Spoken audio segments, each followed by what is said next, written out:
All right, the president has arrived in Philadelphia, Pennsylvania. He's got a couple of big fundraisers tonight. This is a week after three big fundraisers in New York. These fundraisers in Philadelphia not quite netting the amount of money he did last week in New York. One was at Daniel Avery Hotsy Totsy restaurant in New York, $36,000 or so a plate, which was, in fact, the actual per-plate charge at Daniel. It's such an expensive restaurant.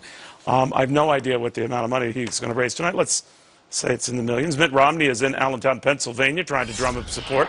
He's outside what used to be the Allentown Metal Works factory. This is the same factory the president said that his stimulus plan would save. It did not, and now Mitt Romney is hoping that it proves the president's plan is not working. To our Carl Cameron, who's following the campaign money from the presidential hotspot of Des Moines, Iowa. Hey, Carl. Hi, Neil. Well, both the president and Mitt Romney were raising money in Pennsylvania today. Romney had a couple of fundraisers in addition to this photo opportunity and slap at the president from the Allentown Metal Works. He said that it's a perfect example of hope unrealized, and said if you really want change, what the American people should do is throw the president out of office and elect him, and he was touting his business acumen, etc. When it comes to the fundraising, Romney's going to bank about $20 million in this about to close second quarter of the year. The deadline's midnight. President Obama is likely to get up to about $60 million, a big disparity. And Romney actually joked about that. You know, there's been talk that at one point the administration thought the president might have as much as $1 billion spent on him for his reelect, and Romney said now's not the time to be doing that sort of thing. When you round out the rest of the Republican field, almost none of them will get anywhere close to even $10 million. Ron Paul will probably lead the GOP field other than Romney with about $5 million. Michelle Bachmann just got started, so she doesn't have a lot of support, at least in terms of money, because she just started running a little while ago. Cash is king, but can actually buy the White House. Bill Kristol, not so sure. What's the history on that?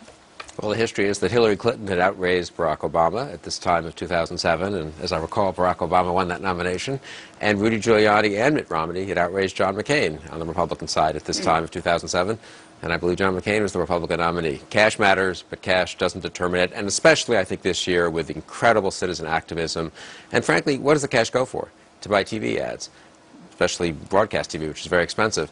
These days, don't we think Republican primary voters are watching Fox News, listening to talk radio, reading a ton of stuff online, going to see the candidates? I'm not so sure they're going to be so swayed as they used to be, as much swayed as they used to be by these 30-second ads. And if cash were king, well, Meg Whitman would be queen, right, in California. So, and John Corzine would be. Are you a New Jersey resident? Absolutely. I think John Corzine would be your governor, and you're a happy man with Chris Christie there, right? Do you think that that's what the message is, though? That you obviously want to show you've got your financial bona fides right off the bat, but then you have to deliver, and money follows money and momentum, right?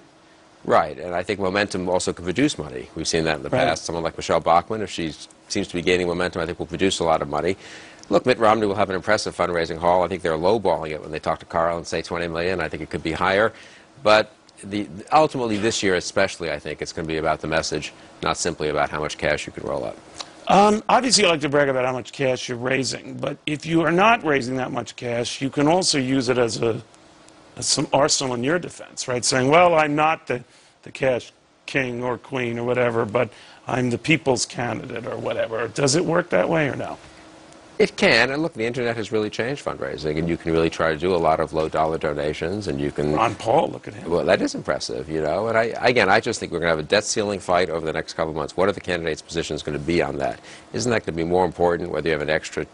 If you are on the wrong side of that fight, if you support a bad debt ceiling deal, which I'm increasingly worried, incidentally, that they're getting to, and if the Republican primary electorate hates that deal, you can have all the money in the world, but that would be putting lipstick on a pig, and I don't think that'll work.